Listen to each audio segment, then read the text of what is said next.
ಶ್ರೀ ಗುರುಭ್ಯೋ ನಮಃ. ಹರಿ ಓಂ. ಭಾಗವತ ಸುಸಂಮೋದ ಶ್ರೋತೃಗಳಿಗೆ ಸುಸ್ವಾಗತ.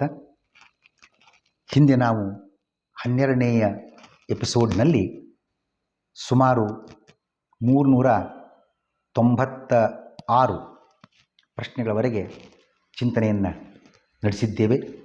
ಇದೀಗ 397ರಿಂದ ಮುಂದಿನ ಪಾಠವನ್ನು ಮುಂದುವರಿಸೋಣ.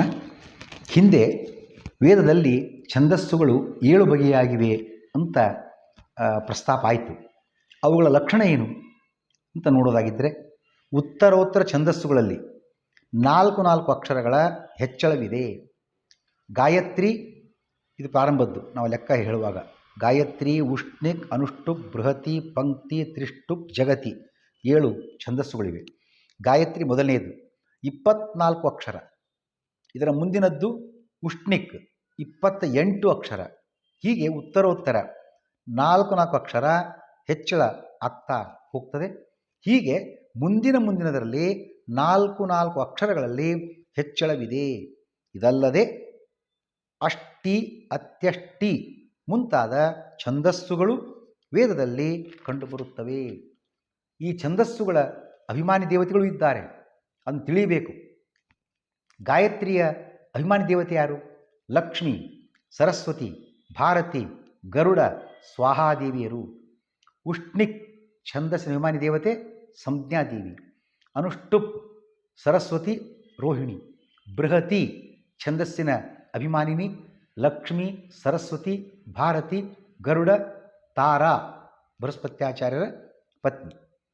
ಪಂಕ್ತಿ ಛಂದಸ್ಸಿನ ಅಭಿಮಾನಿಗಳು ಶಚಿ, ರೇವತಿ, ಗಂಗಾ. ಕ್ರಮವಾಗಿ ಇವರು ಇಂದ್ರನ, ಮಿತ್ರನ, ವರುಣನ ಪತ್ನಿಯರು. 6ನೇದು ತ್ರಿಷ್ಟುಪ್ ಛಂದಸ್ಸು. ಇದರ ಅಭಿಮಾನಿನಿ ಶಚೀದೇವಿ.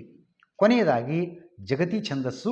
ಇದರ ಅಭಿಮಾನಿನಿಯರು ವಾರುಣಿ ಅಂದರೆ ಶೇಷದೇವರ ಪತ್ನಿ, ಸ್ವಾಹಾದೇವಿ, ಸಂಜ್ಞಾದೇವಿ, ರೋಹಿಣಿ, ತಾರಾ, ರೇವತಿ, ಗಂಗಾ, ಶಚಿ.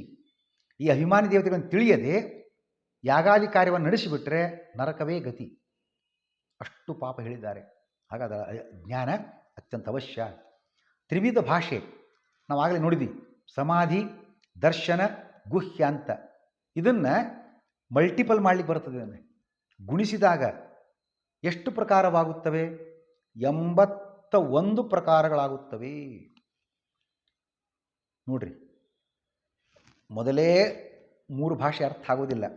ಸಮಾಧಿ ಭಾಷೆ, ದರ್ಶನ ಭಾಷೆ, ಗುಹ್ಯ ಭಾಷೆ ಅಂತ. ಇದನ್ನು ಮತ್ತೆ ಗುಣಿಸ್ತಾ ಹೋದರೆ 81 ಪ್ರಕಾರ. ಅಂದರೆ ಒಂದು ಗುಂಪನ್ನು ನಾವು ನೋಡುವಂಥ ಇದು ಮೊದಲೀಗ ಸಮಾಧಿ ಮೊದಲನೇ ಗುಂಪು ಸಮಾಧಿ, ದರ್ಶನ, ಗುಹ್ಯ.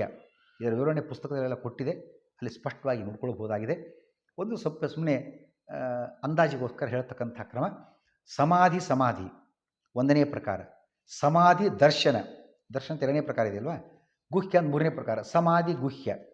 ಹಾಗೆ 4ನೇದ್ದು ದರ್ಶನ ಸಮಾಧಿ, ದರ್ಶನ ಗುಹ್ಯ, ಗುಹ್ಯ ಸಮಾಧಿ, ಗುಹ್ಯ ದರ್ಶನ, ಗುಹ್ಯ. ಈ 9ಕ್ಕೆ ಒಂದು ಗುಂಪು ಮುಗೀತದೆ, ಒಂದು ಪ್ರಕಾರದ್ದು. 3 ಮಾಡಿಕೊಂಡು ಹೀಗೇ 27 ಪ್ರಕಾರಗಳಾಗ್ತದೆ. ಅದನ್ನು ಮಾಡಿದಾಗ 81 ಪ್ರಕಾರಗಳು ಆಗುತ್ತವೆ. 81ನೇಯ ಪ್ರಕಾರ ಹೇಗಿದೆ ಅಂತ ನೋಡೋದಾಗಿದ್ದರೆ, ಕೊನೆಯ ಪ್ರಕಾರವನ್ನು ಅದು 79ನೇದು. 79, 80, 81. 79 ಹೇಗಿದೆ? ಸಮಾಧಿ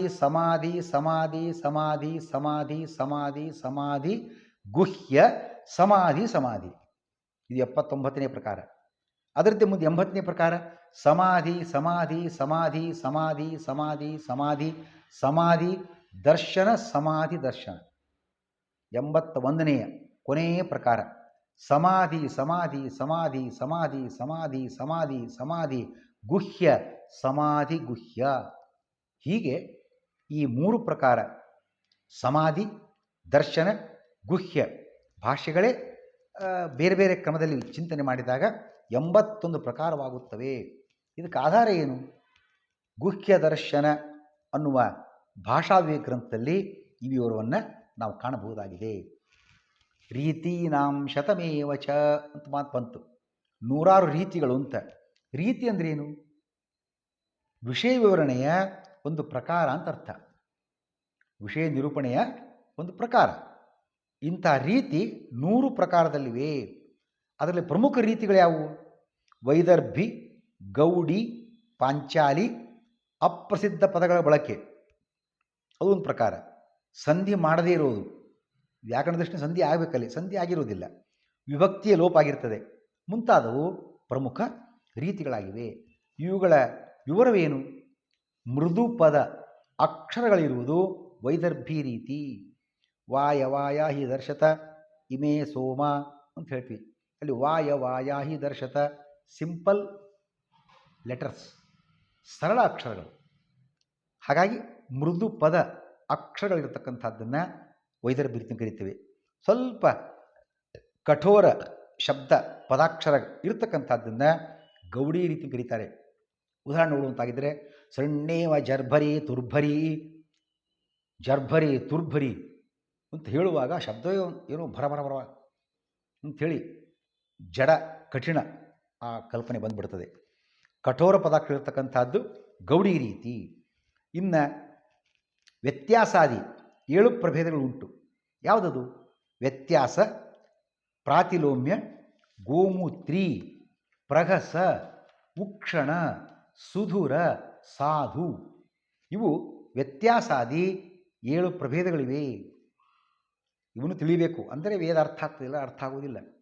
ಈ ವ್ಯತ್ಯಾಸದ ವಿವರ ಏನು? ವ್ಯಕ್ತಿ, ದೇಶ, ಕಾಲಗಳನ್ನು ವ್ಯತ್ಯಾಸವಾಗಿ ಹೇಳ್ತಕ್ಕಂಥದ್ದೇ ವ್ಯತ್ಯಾಸ. ಒಂದು ಕ್ರಮ ಹೇಳಬೇಕಾಗಿರ್ತದೆ, ಅದನ್ನು ವ್ಯತ್ಯಾಸವಾಗಿ ಹೇಳ್ತಕ್ಕಂಥದ್ದನ್ನು ವ್ಯತ್ಯಾಸ ಅಂತ ಕರೀತಕ್ಕಂಥದ್ದು.